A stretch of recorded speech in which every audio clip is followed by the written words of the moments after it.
अस्सलाम वालेकुम। आप सभी को एक मरतबा फिर मेरे चैनल पे वेलकम। आज आपके साथ शेयर करूँगी यखनी पुलाव की एक बिग वाली रेसिपी जो कि 2 किलो गोश्त और 2 किलो चावलों के साथ बनती है और ये ईद पे मैंने बनाई।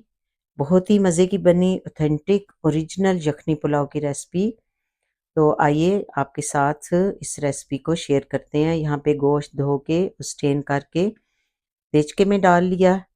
इसके साथ मैंने 10 से 12 छोटे टुकड़े दालचीनी के, 8 से 10 सब्ज़ मिर्चें, 4 साबुत लाल मिर्चें, 10 से 12 जवे लहसुन के, 1 एंड हाफ टेबलस्पून लौंग का, 1 जावित्री का पीस और 2 टेबलस्पून काली मिर्च के, 3 टेबलस्पून ज़ीरा, 4 टेबलस्पून सूखा धनिया, 2 टेबलस्पून सौंफ का, 1 एंड हाफ टेबलस्पून नमक, 8 से 10 बे लीव्स और ये सब चीज़ें आप गोश्त के ऊपर फैला के डाल दीजिए। और साबुत बड़ी इलायची भी जाएगी, वो मैंने तकरीबन इसमें 8 डाली थी।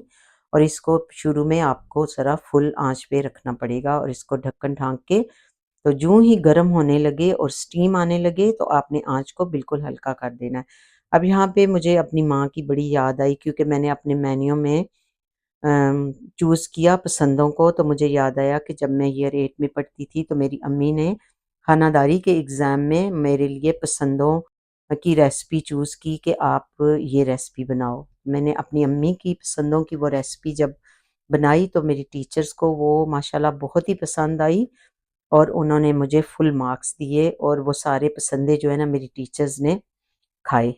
माशाल्लाह से उनको बहुत ही अच्छे लगे, तो उन्होंने उसको बहुत एन्जॉय किया और मैं मुझे बहुत ही, हाँ जी, मुझे बहुत उसके ऊपर मेरी हौसला अफ़ज़ाई हुई, मुझे तारीफ़ मिली और मुझे उसमें फुल मार्क्स मिले। तो यहाँ पे हमारी यख़नी जो है, अभी यख़नी तो नहीं, मसालों के साथ गोश्त कुक हो रहा है, इसको 40 मिनट लगते हैं, 40 से 45 मिनट। इस दौरान आप उबला हुआ पानी रेडी कर लें, चाहे अगर आपके पास केटल है तो 2 केटल्स रेडी कर लीजिए, और अगर देचके में गरम करना है, केटल का बंदोबस्त नहीं है, तो देचके के अंदर आप गरम कर लीजिए। और यहाँ पे देखिए कि आँच बिल्कुल हल्की है, जिसके ऊपर तमाम ये मसालों के अंदर गोश्त 40 मिनट्स कुक हुआ है और ये बहुत खुशबू वाला और बहुत ही ज़्यादा टेस्ट वाला गोश्त बन गया है। तो इसी वजह से मुझे गोश्त को भूनने की ज़रूरत भी नहीं।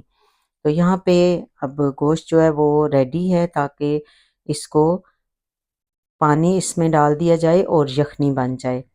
तो यखनी का अमल जो है वो भी आधा घंटा तकरीबन लगेगा इसमें, आपको आधे से पौना घंटा। और ये डिपेंड होता है कि आप कौन सा गोश्त इस्तेमाल कर रहे हैं, क्योंकि मैं लैम इस्तेमाल कर रही हूँ तो लैम जल्दी कुक हो जाता है, 45 से 1 आवर लग जाता है इसको। तो यहाँ पे मैंने तेल में प्याज को फ्राई करने के लिए भी डाल लिया, ताकि साथ-साथ हमारा सारा काम जो है वो निपटता जाए। ईद के आपको पता है बहुत काम होते हैं, तो मैंने यखनी को मसालों से अलग कर लिया और गोश्त को भी, ताकि जल्दी से सहूलत के साथ मैं अपने कामों को मुकम्मल कर लूँ और पुलाव बनने का जो काम है वो जल्दी से पूरा हो जाए। तो ये सबसे पहले जो है मैं अब जो प्याज़ हैं उनको भूनने के बाद कलर उनका ज़ाहिर बात है निकालना है हमने। जब कलर निकल आएगा अच्छी तरह भुन जाएंगे, और आपने हमेशा याद रखना है कि हल्की आंच के ऊपर प्याज आप भूनेंगे तो वो भूनते भूनते ही इतना नरम होता है कि वो बिल्कुल गल जाता है, और आपके उसमें प्याज कोई नज़र नहीं आना चाहिए कुकिंग में।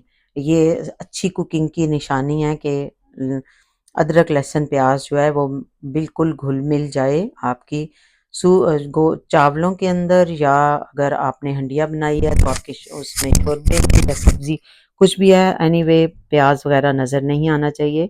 यहाँ पे 1 प्याली फिटा हुआ दही भी डाल दिया, और इस दही को हम अच्छी तरह से भून लेंगे प्याज़ों के साथ, क्योंकि गोश्त काफ़ी गल चुका है, बहुत ही नरम हो चुका है, तो मैं उसको अब यहाँ पे भूनूंगी नहीं और ज़रूरत भी नहीं है, क्योंकि कुछ स्मेल नहीं है और वो ऑलरेडी बहुत खुशबू वाला और बहुत जायके वाला है।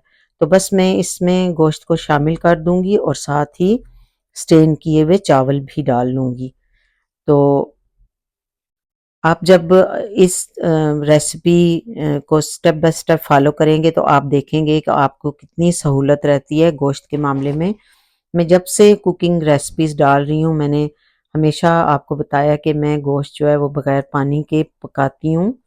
बाद में जब अगर शोरबा वगैरह बनाना है तो वो लेटर उसमें, लेकिन जब गोश्त को चढ़ाती हूँ तो उस वक़्त मैं पानी इस्तेमाल नहीं करती। मैंने वैसे यही देखा है कि सब लोग पानी के साथ ही गोश्त को कुक कर रहे हैं, तो ये यकीनन आपके लिए थोड़ी-सी नई बात होगी, लेकिन इसमें बड़ी सहूलत है। यहाँ पे मैंने कुटी हुई काली मिर्च भी शामिल कर लिया और ज़ीरा भी, 1 टेबलस्पून ज़ीरा और 1 टीस्पून कुटी हुई काली मिर्च।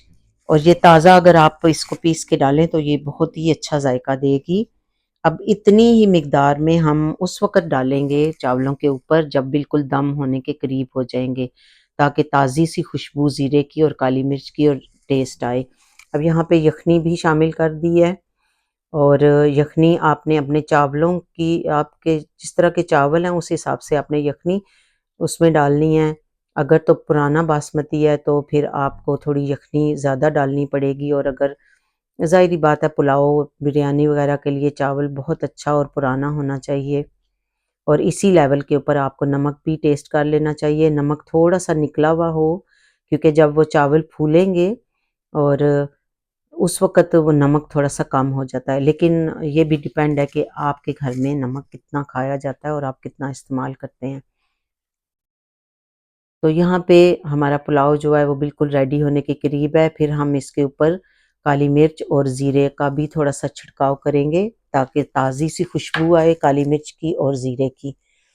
मुझे उम्मीद है कि आपको ये रेसिपी अच्छी लगेगी और आप इस रेसिपी को ज़रूर ट्राई करेंगे, और मुझे आपकी फ़ीडबैक का भी इंतज़ार रहेगा। मेरी दुआ है कि अल्लाह पाक हम सब की इबादत और दुआओं में खुलूस पैदा फ़रमा के दर्जा कबूलियत अता फ़रमाए और हम सबको अपनी हिफ़ाज़त, अपनी अमान में रखे। तो मुझे भी अपनी दुआओं में याद रखिएगा। मिलूँगी फिर किसी और अच्छी सी रेसिपी के साथ। आप सब अपना बहुत ख़्याल रखिएगा। तब तक के लिए आप सबको फ़ी अमानिल्लाह और अल्लाह हाफ़िज़।